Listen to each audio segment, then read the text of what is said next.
están? ¿Cómo les va? Lourdes, me parece que también es nueva. Hola, profe. No, no, Hola, profe, yo no soy nueva. Lourdes, ¿ya estuviste? Sí, Ah, bueno, no me acordaba. Bueno, perfecto.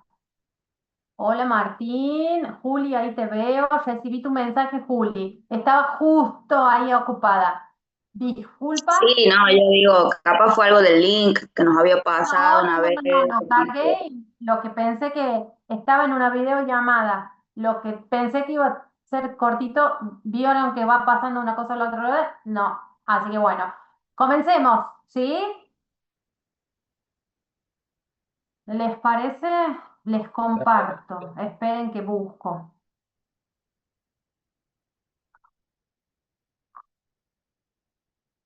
Bueno, con ustedes eh, no nos habíamos podido encontrar en horario, estuve solamente con una de sus compañeras, que no sé si está ahora acá en la clase, perdón, conectada, con la que sí hablamos de un caso clínico.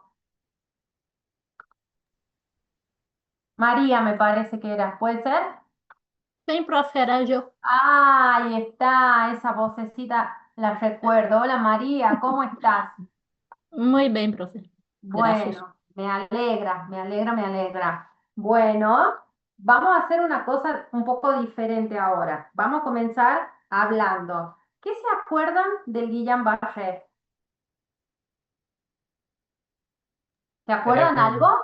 es una enfermedad neurodegenerativa, por así decirlo, progresiva, era Progresiva, bien. ¿Qué más? lateral. Ascendente. Ascendente, bien. Vamos tirando palabras que identifiquen el Guillain-Barré. A ver, ascendente, progresiva. ¿Qué más? Más que degenerativa, tiene una base que. María, ¿te acordás? Autoinmune. Bien, autoinmune. ¿Alguien se acuerda a dónde iba la autoinmunidad?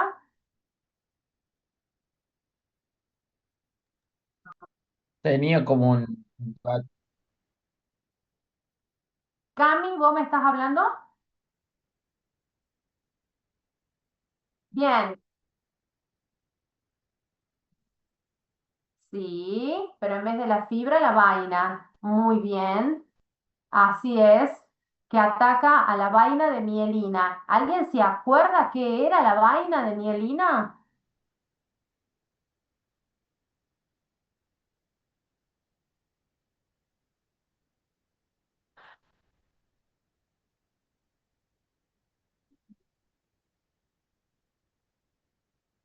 Bien, es un Se aislante. conduce el estímulo. ¿Cómo, Dani?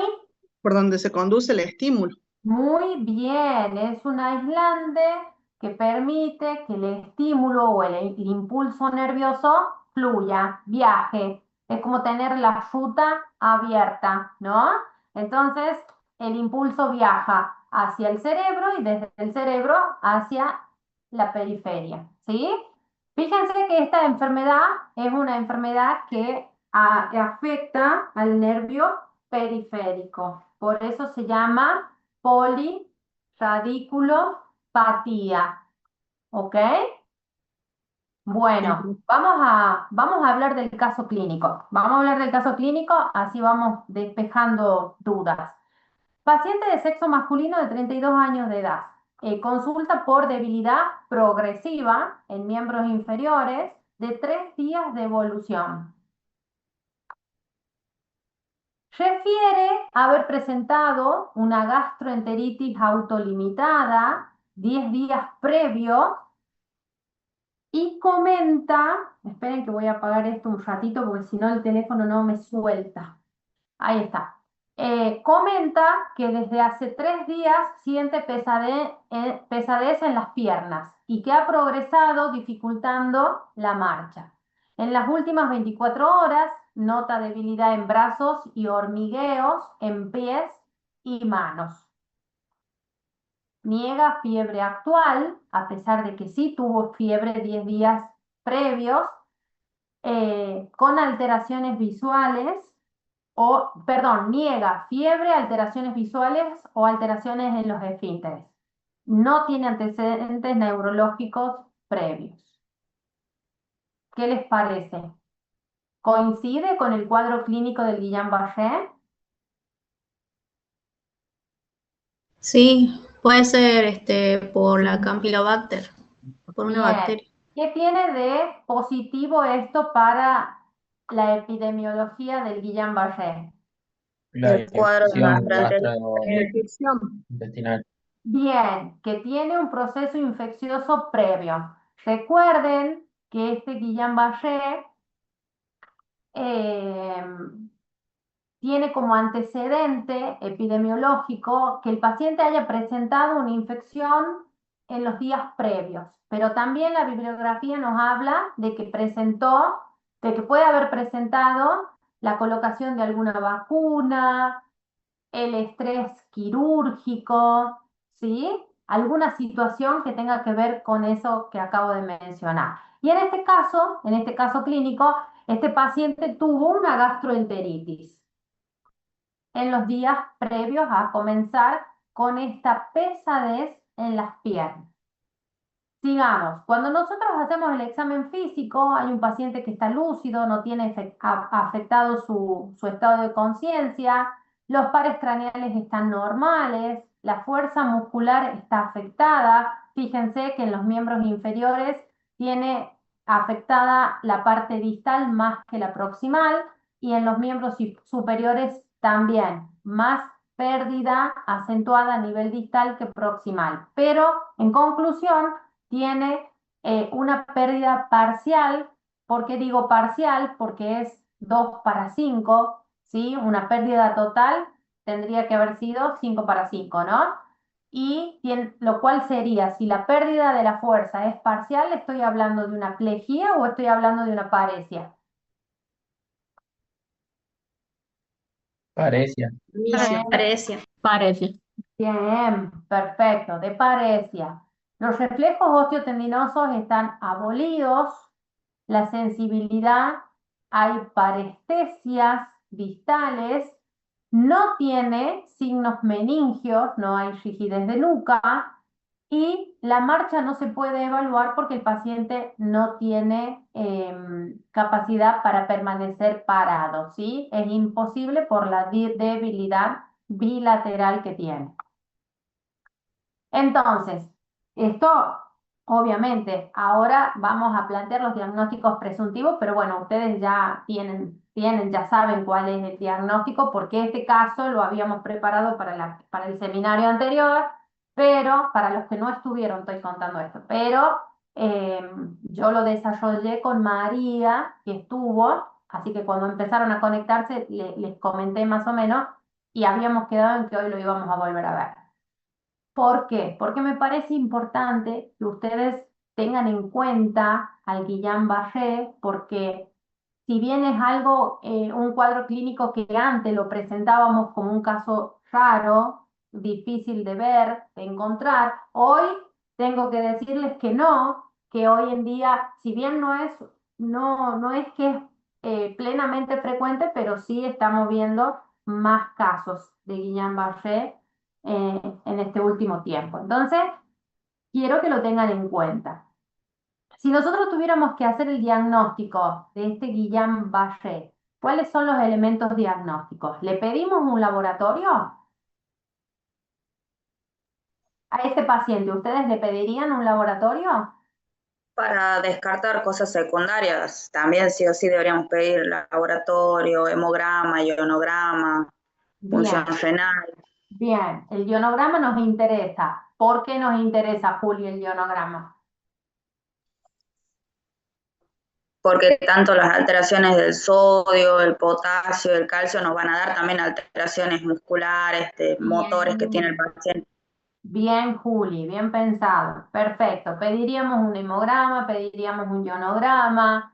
Bien, y le pediríamos todo un perfil clínico como para evaluar en qué contexto está este paciente, ¿no? Pero si nosotros hablamos de diagnósticos presuntivos, por ejemplo, ¿qué patologías que ustedes conozcan afectan la fuerza muscular, además del Guillain-Barré? Una ACV, por El, ejemplo.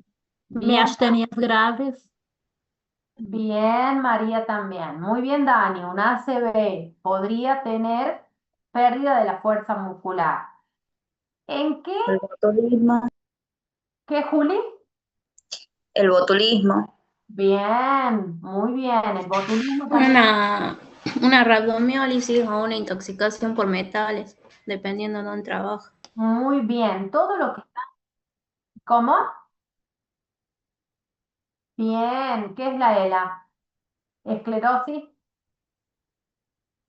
amiotrófica. Bien, perfecto. Todo lo que ustedes están mencionando en este momento, todas cursan con debilidad muscular. ¿Sí? ¿Están de acuerdo? Sí, profe. Bien, perfecto. Ahora vamos a empezar a hilar como más fino. En el caso del ACV, ¿por qué tiene en contra este cuadro clínico para decir esto no sería un ACV? Porque puede ser de un solo lado, no es de los El, dos. el ACV tiene afectada la fuerza muscular de un solo lado. Excelente. Y en este caso es Es simétrico. exacto, simétrico, bilateral. Perfecto. Bien pensado. Esto podría haber sido un ACV, pero lo descartamos por este dato. ¿Ok? ¿Sí? Bien, muy bien. Aparte, profe, en el ACV suele ser una presentación más brusca, no tan progresiva. Bien, excelente. La pérdida de la fuerza muscular es de una sola vez, y se instala abruptamente y en el caso del Guillain-Barré va progresando. ¿Sí? ¿Siempre es ascendente la pérdida de la fuerza?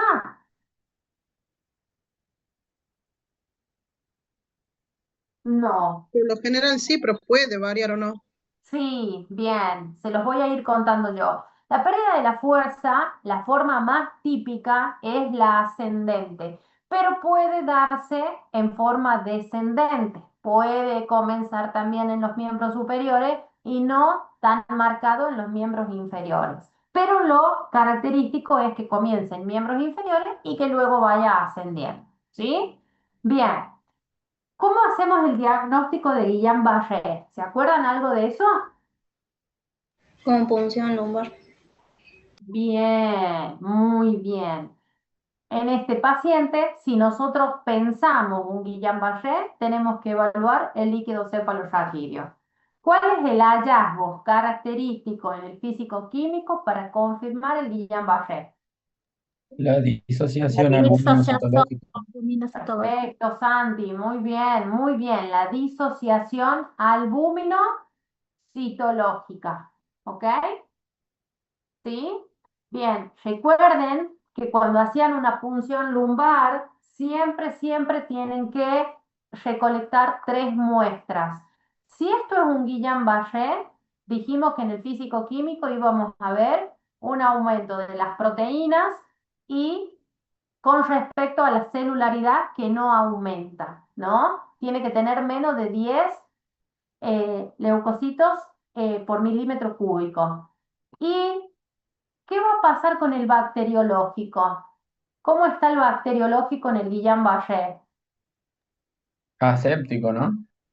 Bien, no va a haber desarrollo, no va a haber desarrollo de ningún germen. Si acá hubiese el desarrollo de un germen, ¿de qué me estaría hablando? Una meningitis.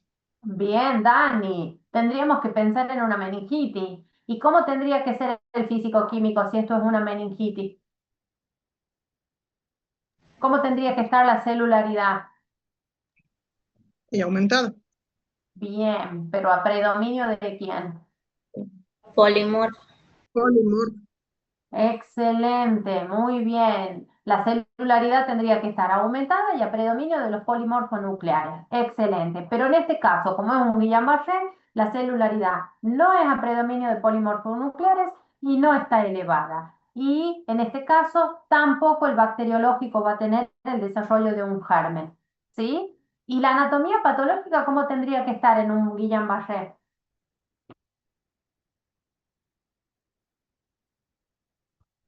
¿De qué me habla la anatomía patológica del líquido cefalorraquídeo? ¿Se acuerdan de esa parte? Del aspecto del líquido. No, Células neoplásicas no muestra eso. bien. La anatomía patológica nos habla de la celularidad. Si hay células con características neoplásicas, es decir, malignas o no, ¿sí? Y en este caso, si esto es un Guillain-Barré, no tendría que haber células anómalas. Porque si hay células anómalas en la anatomía patológica, ¿de qué cuadro me hablaría? de un meningioma, Mm, Ependimoma. Ustedes ahí me están dando como un nombre típico. En realidad, la celularidad atípica en la anatomía patológica nos va a estar hablando de que hay una carcinomatosis. ¿Ok? Por supuesto que el anatomopatólogo, al poder evaluar estas células, nos puede orientar y nos puede decir dónde viene el primario. ¿Ok? De manera que si hay un meningioma, también nos orientaría el anatomopatólogo. ¿Esto se entendió? Sí, Ok. Bien. Sí. Otra prueba más específica en el caso del Guillain-Barré, siguiendo con nuestro caso del Guillain-Barré, recuerden que el físico-químico es el que va a estar positivo, en el cual va a haber un aumento de las proteínas sobre las células, lo cual se denomina disociación albúmino-citológica. Una prueba que se puede realizar es el electromiograma, en el cual vamos a poder confirmar que hay un entorpecimiento en la velocidad de conducción, se enlentece. ¿Por qué se enlentece? Porque la vaina de mielina está rota, ¿sí? Hay una desmielinización, entonces el estímulo, el impulso no se conduce con fluidez. Tiene estos stop. Acá no se conduce, por ejemplo, o se conduce lento. Entonces, el impulso nervioso para un lado o para el otro va a viajar con dificultad. Y eso lo observamos acá, en el electromiograma. ¿Sí? Esto en el contexto de un líquido cefalorraquídeo patológico con disociación albúmino-citológica confirmaría el diagnóstico de Guillain-Barré. Bien, este es un punto importante que tenemos que tener en cuenta, cuáles son los síntomas que nos tendrían que alarmar a nosotros como médicos. Y son estos que ustedes pueden leer acá. Que tenga dificultad para deglutir, y esto tendría que ver con que ya están siendo afectados los músculos que participan en la deglución, que tenga saliveo o babeo, y esto es porque la función automática que tiene el ser humano de deglutir la propia saliva no lo está pudiendo hacer, es decir, esto constata eh, que hay dificultad para deglutir. La dificultad respiratoria, y nosotros cuando yo digo, si yo les digo a ustedes, este paciente tiene dificultad respiratoria, ustedes inmediatamente ¿en qué piensan? ¿Qué tendría el paciente? Y ya está afectado el tronco. Disnea, ya entra en insuficiencia respiratoria. Bien, pero yo me refiero, Dani, a que ¿qué tendrías que objetivar vos en el paciente para decir que tiene dificultad respiratoria? ¿Qué Disnea, observas? Disnea, ¿no? el uso Va a referir disnea, pero eso es em, Uso de músculos accesorios. bien, el uso Mm, de la musculatura accesoria, ¿sí? bien, bien. Bien, ¿qué más? taquipnea, respiración Taquimia, superficial, bien, alergia nasal. bien, perfecto, muy bien. El paciente tiene dificultad para respirar. no tiene la capacidad de hacer una inspiración profunda, ¿sí? No tiene la capacidad para respirar en forma profunda porque están afectados los músculos del diafragma, ¿sí? Si el paciente no puede inspirar en forma profunda, eso también tendría que preocuparlos, ¿ok? O que tenga la ausencia temporal de la respiración, es decir, que tenga periodos de apnea y desmayos, porque como dijo una compañera por ahí, comienza a ascender la parálisis hasta llegar al tronco del encéfalo, donde ahí ya el desenlace puede ser fatal. ¿Por qué? Porque ahí están los centros de la respiración, ¿ok? ¿Y cuál es el tratamiento para el Guillain-Barré? Uno es este que están viendo ahí y el otro es la colocación de inmunoglobulinas. La plasmaféresis justamente lo que va a buscar es hacer el recambio de sacar esos títulos altos de autoanticuerpos, ¿sí? Y poder bajar la agresividad de la autoinmunidad. Entonces, intercambia plasma por albúmina o por plasma fresco congelado. Se llama plasmaféresis. Se extraen 50 mililitros por kilogramo de peso en días alternos hasta hacer 5 sesiones. O bien se puede hacer inmunoglobulinas. También al menos 5 dosis. ¿Sí? Se considera que un paciente con Guillain-Barré podría recuperarse perfectamente y no tener secuelas. Recuerden también que luego de 7 a 10 días de tener el paciente el cuadro clínico, es decir, con la pérdida de la fuerza, con la paresia, superados esos 7 días, el paciente es como que se detiene la progresión y comienza a recuperar la fuerza. ¿Sí? ¿Recuerdan esa parte? Un paciente con Guillain-Barré tiene el pico de pérdida de la fuerza o disminución de la fuerza que va ascendiendo, asciende, hasta 7 días, dice la bibliografía. 7, en algunos casos 10 días, pero luego de superado esos días, se detiene y comienza a recuperarlo. ¿Sí? Pero, ¿qué pasa? Que para atravesar esos 7 días, esos 7, 10 días, nada te asegura que vaya siendo en forma leve, porque uno tranquilamente podría decir, bueno, sostenemos al paciente hasta que supere esos 7, 10 días y luego sabemos que va a empezar a recuperar la fuerza, pero nada te asegura que avance con una velocidad mayor y que alcance el centro de la respiración y que el paciente se complique. Entonces, si vos pensaste que este paciente tiene un Guillain-Barré, lo tenés que tratar. Eso también dice la bibliografía. Si vos pensás que el paciente tiene un Guillain-Barré, con los elementos que vos tengas, lo tenés que tratar. Si disponés de inmunoglobulinas, genial, se las colocás. Si no disponés de inmunoglobulinas, porque son muy costosas, haces plasmaféresis, pero comenzás el tratamiento. ¿Se entendió?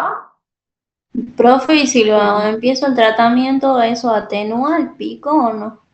Sí, sí, detiene.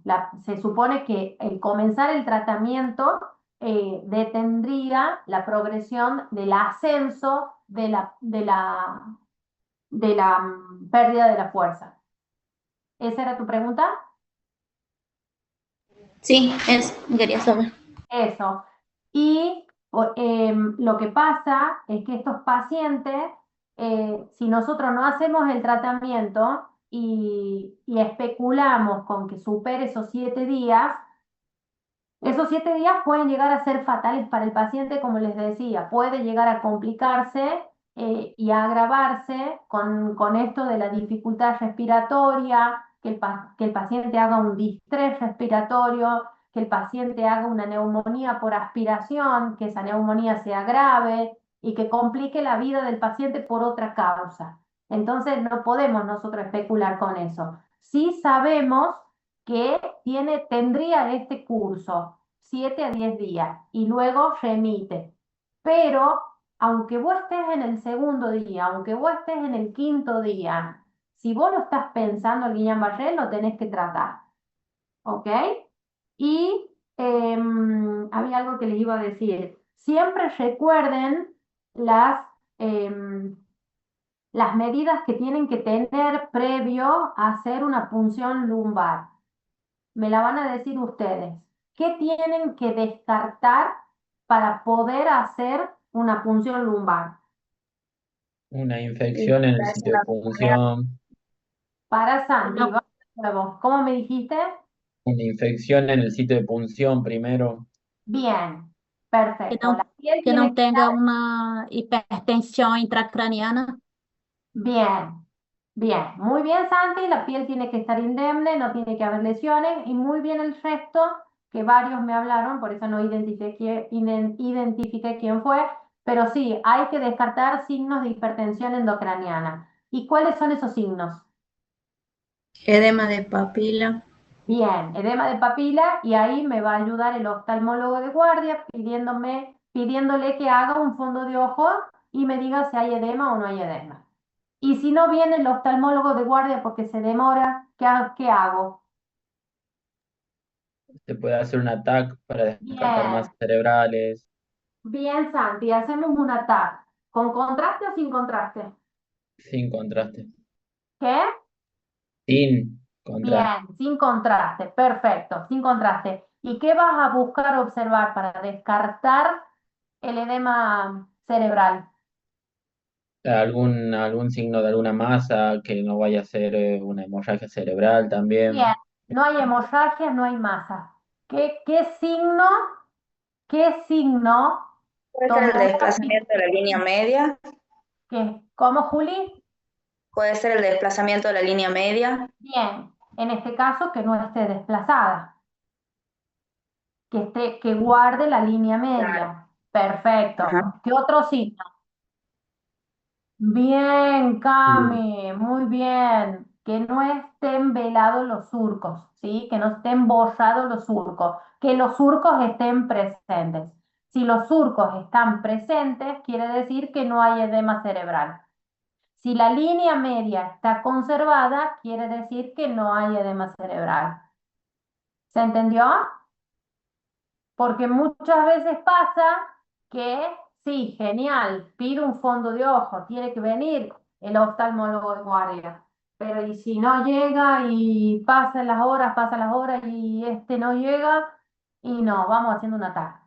Que eso también nos habilita. Bueno, muy bien. Hablamos de que tenemos que descartar hipertensión endocraniana, porque si este paciente tiene hipertensión endocraniana, no podemos hacer la punción lumbar. Ahora, mi pregunta es, ¿y por qué no se puede hacer una punción lumbar con hipertensión endocraniana? Por herniación. Bien. Muy bien, excelente. ¿Y quién se va a herniar? Muy bien, el tronco encefálico, ¿por dónde? Occipital. Hospital. Muy bien, por el agujero occipital. Excelente. Y al herniarse se va a enclavar. Por eso hablamos de que puede haber un enclavamiento. ¿Por qué? Porque la hipertensión intracraneal lo que va a hacer es empujar hacia abajo. Va a tener tendencia a empujar a todo el encéfalo hacia abajo. Si justo se hace una punción lumbar, cambian las presiones y va a modificar y va a generar ese enclavamiento. Y en el tronco encefálico están los centros de la respiración, entonces ese enclavamiento va a generar un paro respiratorio y con él el paro cardíaco y con él la muerte. Aprovecho de que estamos hablando de este tema para preguntarles a ustedes, ¿Cuál es el tratamiento de la hipertensión intracraneal? ¿Alguien se acuerda? Manitol. Sí, diuréticos, osmóticos. Muy bien, un diurético, no cualquier diurético, el manitol. Manitol. Perfecto, muy bien, muy bien. Si con esto no hay una respuesta, vamos a llamar al neurocirujano. ¿Qué tendría que hacer el neurocirujano? Una descompresión. Por drenar. Muy bien las palabras que estoy escuchando. Escuché por ahí descomprimir, ¿no? Sí, profe. Mediante una craneectomía. Se hace Sí, como sí.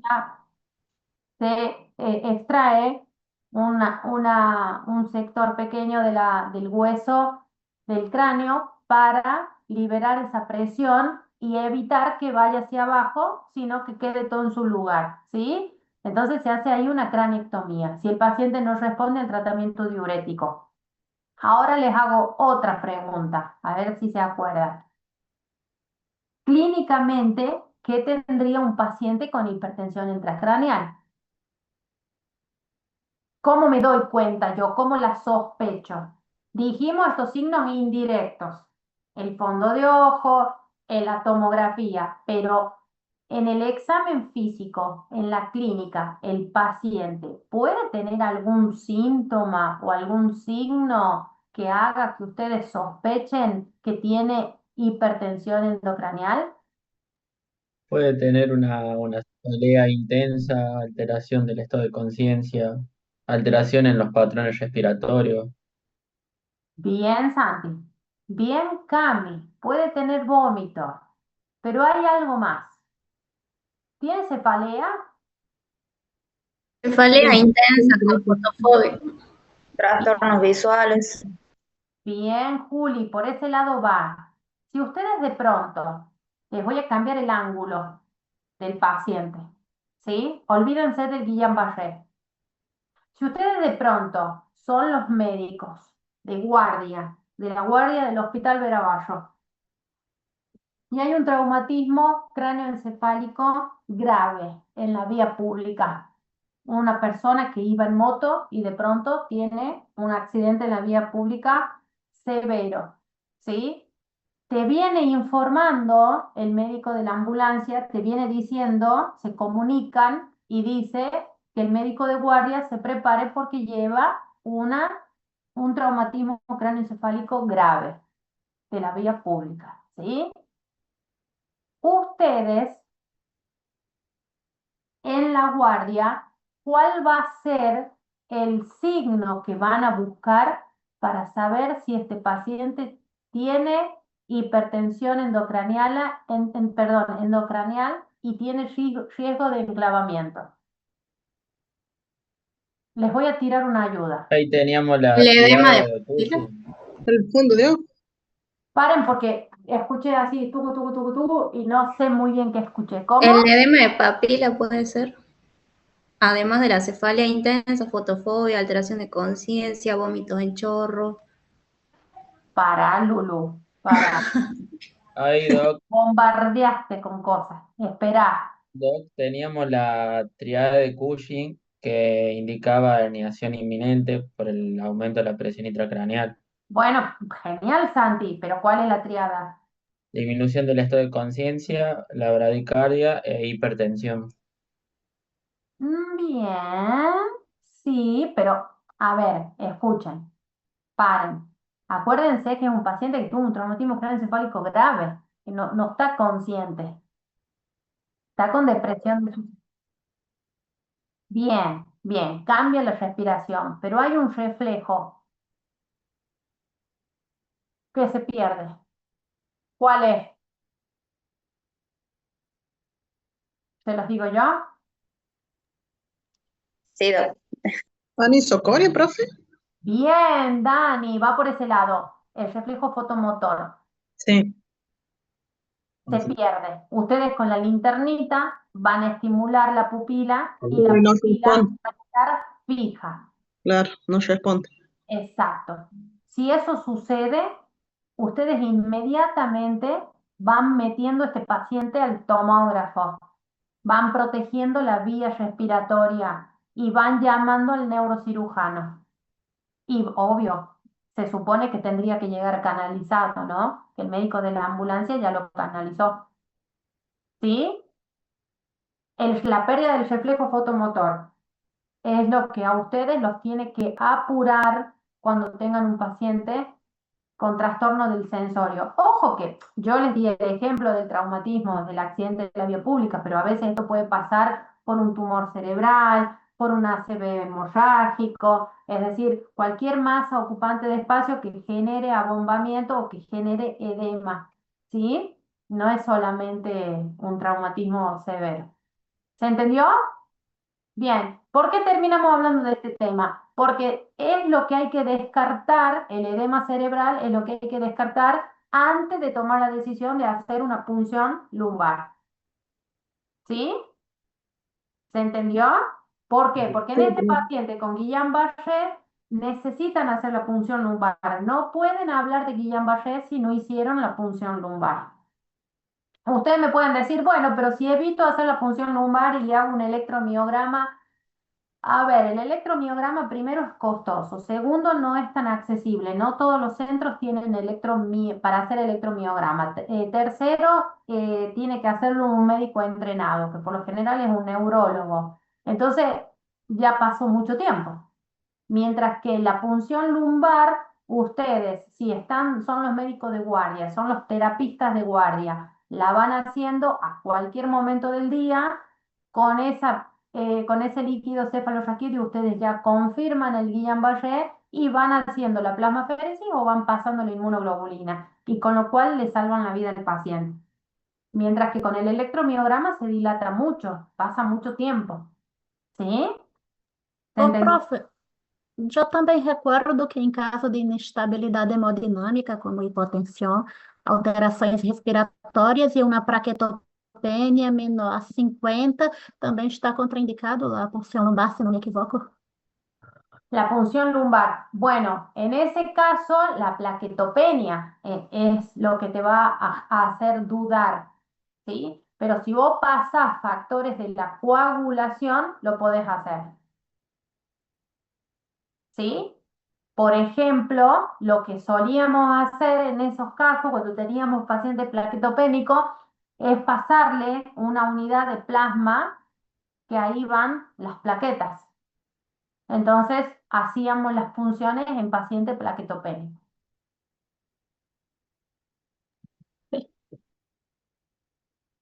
¿Sí? La contraindicación absoluta para la punción lumbar es los signos de hipertensión intracraneal. No hay otra.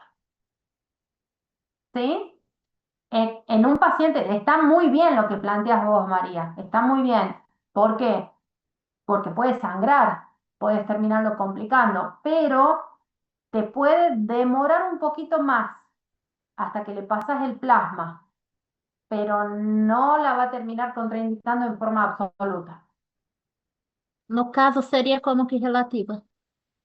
Claro, podríamos decir eso, sí. ¿Sí?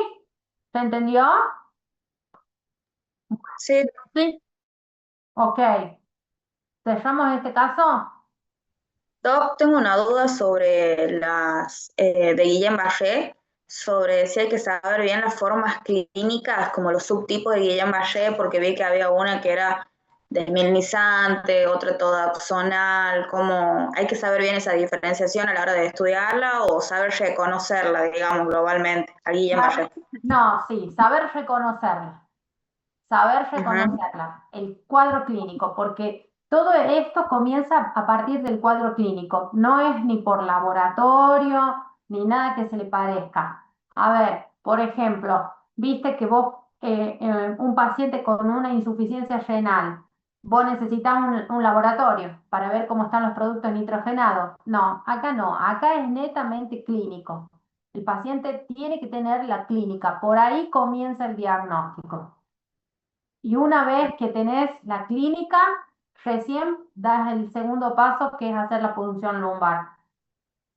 Pero eso, Primero eso, primero saberlo reconocer el cuadro clínico. Nadie te va a pedir las subformas, todas las otras variantes, si primero no sabemos, si tienen en claro cómo reconocer el cuadro de Guillain-Barré y cómo diagnosticarlo. Bien, sí, sí. ¿Y de qué depende si yo uso plasmaféresis o inmunoglobulina? O sea, de lo Lo primero que que te dispongas, de lo que claro. dispongas. Porque Y en caso de tener ambos, no prefiero uno por el otro por alguna razón. no, los dos son válidos. Ah, bien. Lo que te sea más accesible. Si tenés inmunoglobulina, le pones las inmunoglobulinas. Ahí es como que comienza a pesar el protocolo de actuación que tenga el lugar en el que te toque trabajar, Juli. Por ejemplo, acá en el Veraballos a mí me tocó ver que el jefe de la terapia intensiva en ese momento prefería primero inmunoglobulinas y luego plasma. Pero a los fines científicos, la bibliografía avala por igual a la plasmaféresis que a la inmunoglobulina. ¿Sí?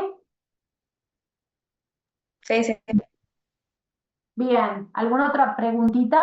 ¿Alguna otra duda? ¿No? Bueno, escúchenme, Analgesia, Doc, ¿se usa como gabapentina que tengo en el apunte o pregabalina? no te escuché, Santi.